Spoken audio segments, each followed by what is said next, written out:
Ukubonakala sengathi lujiye kakhulu uqhekeko phakathi kwalabo ababengomengameli beANC uThabo Mbeki kanye noJacob Zuma.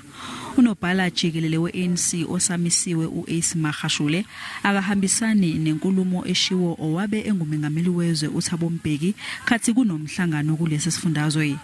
Uthi ilungu leqembu akumele lisho izinto ezimbi ngababe bengomengameli beANC. It's a factional approach.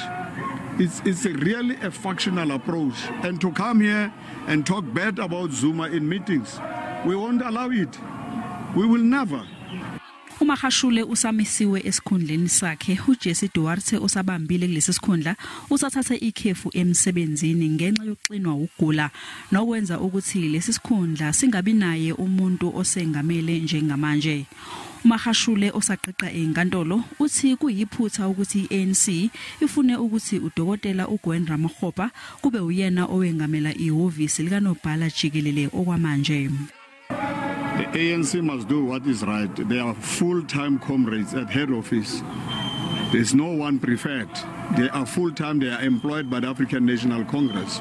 And what work are they doing? That's what they have been doing all the time. Ilungu lesigungu esiphezulu seANC uDakota Ligqwethe nongahambisani nokuqoka kadokotela uRamaphosa uthi liqhakazile ikusasa likaMagashule.